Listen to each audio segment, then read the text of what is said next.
Hey, what's up guys? Welcome to another Battlefield 3 commentary. This one we're going to be talking about the PlayStation 4, my thoughts, reactions to the entire event, and everything like that. Yesterday I uploaded the video giving you guys the details.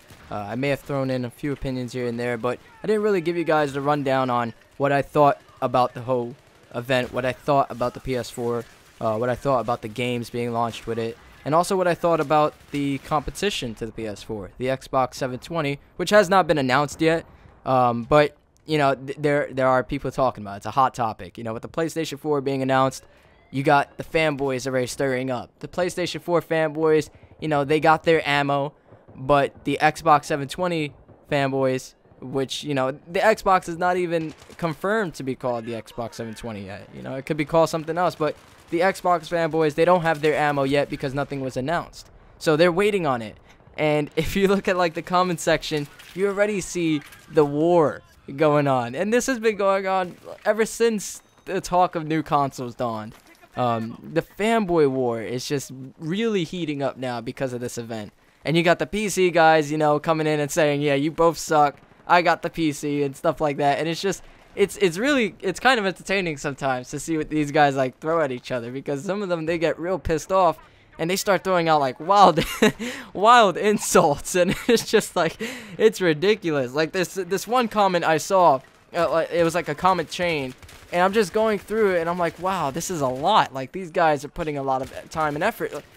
The conversation, if you want to call it that, was going on for like a few days now. You know, some of the comments are like 3 days old, 2 days old, and stuff like that. It's like, do you ever just get tired of just arguing? You know, does your brain ever just say, that's enough?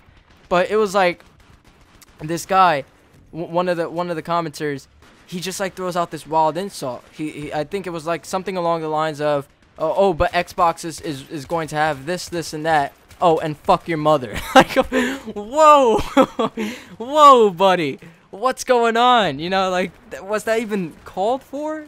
That was way, like, just way way to the left field. It's like, wow, dude. But that's what I've been seeing a lot of.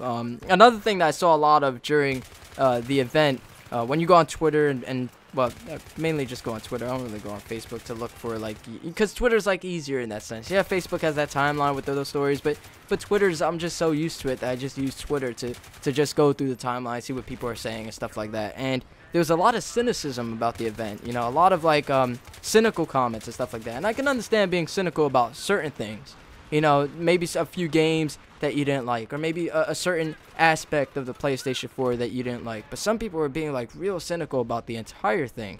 From like, as soon as the guy walked on stage, it was like, oh, fuck that guy, I don't like his suit.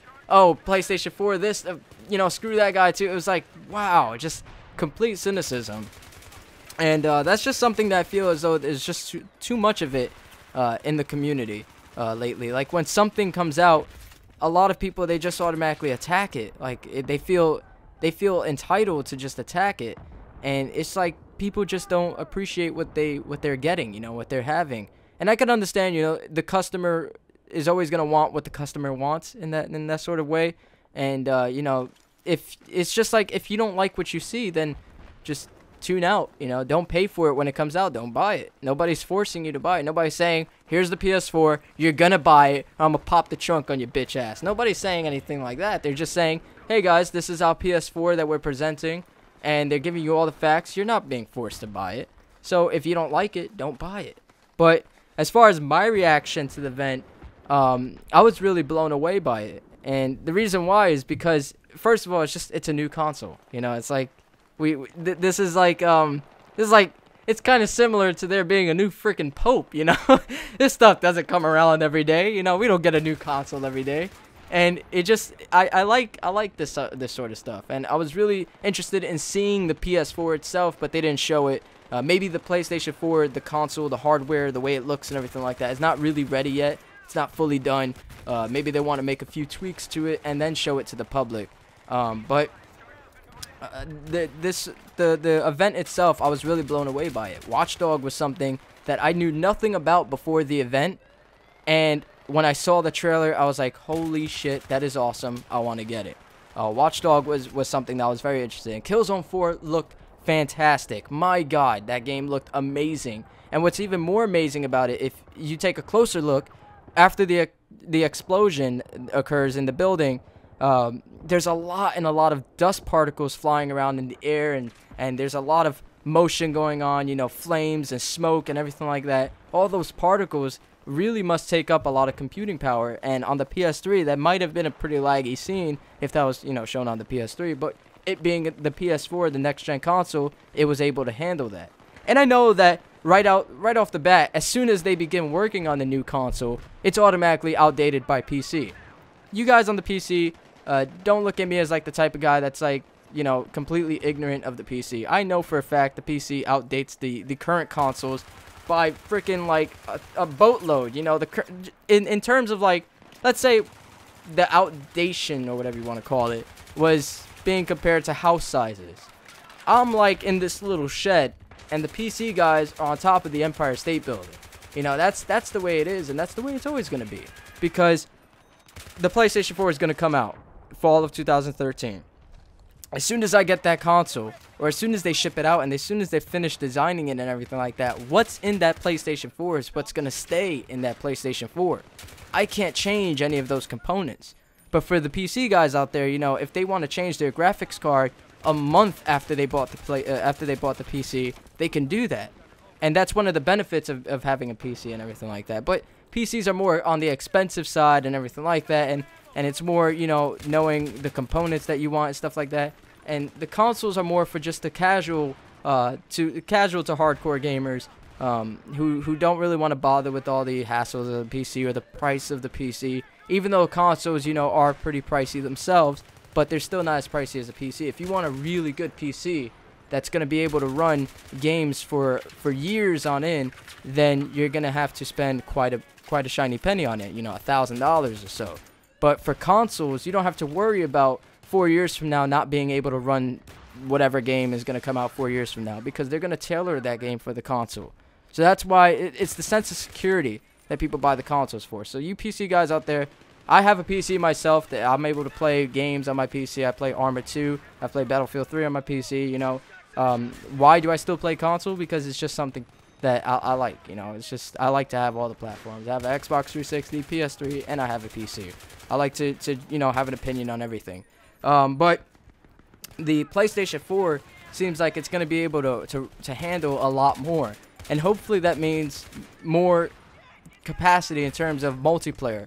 For example, Battlefield 3 on the PS3 and the Xbox 360 were only able to hold 24 players. Hopefully with the next gen of consoles, with Battlefield 4 and whatever other Battlefields are going to be coming out in the future, hopefully, you know, Battlefield 1944, that would be lovely. Hopefully with those, we'll be able to have more than just 24 players, 32 players, maybe even 64 players. I doubt they'll be able to accompany more than that, but hopefully we'll see more than that, so that way we can see more action on the battlefield.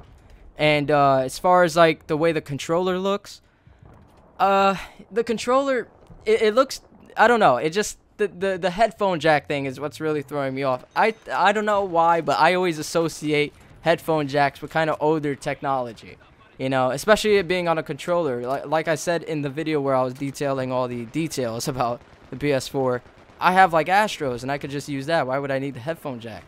Maybe they're going to integrate something with that'll make it easier than, I don't know. But as far as the controller goes, it looks nice. I like the whole touchpad feature. The blue light feature with the whole motion sensing thing is something that I'm probably not going to be using at all, because PS3 has the motion sensor in the controller and I don't use that. But, you know, it's like that'll be more towards the gamers who want that and stuff like that. But as far as the whole event goes, I'm really excited to see what they're going to be doing with the PlayStation 4, because you guys know as much as I do, the games that are going to launch with the PlayStation 4 is not showing the full PlayStation 4 capacity. Because if you look at the games that came out with the PS3 when it first launched and with the Xbox 360 when it first launched, they're way different than the games that are currently running on the current generation of consoles. The games like Battlefield 3 is pushing the console to the limit. So I'm really, really interested to see what's going to be in the future. Yeah, I guess you could call it the near future 2 to 3 to 4 years from now, when they're really pushing the games and they're really pushing the next gen consoles. So that's my reaction. I'm really excited to see what they're going to be doing with it. I'm really excited for games like Watch Dogs, Killzone, and even GTA on the next generation of consoles, Battlefield on the next generation of consoles. I'm excited to see where they're going to be going with this and where they're going to be taking it. So I want to know your thoughts on the event. You know, if you want to argue with the fanboys down there, go ahead. I'm pretty sure that there's going to be fanboys of all the platforms down there brewing up a nice big war. Me, I'm just going to slide on over, you know, duck down and just let all those comments fly right over my head. But I hope you guys enjoyed this commentary. If you did, don't forget to click that like button, favorite this video, subscribe to my channel for more news on the consoles, more news on the games coming out for the consoles such as Battlefield, GTA, and maybe even some news on games like Watch Dogs and Killzone and stuff like that. So be sure to subscribe to my channel if you haven't. And until next time, guys, I hope you enjoyed. Peace.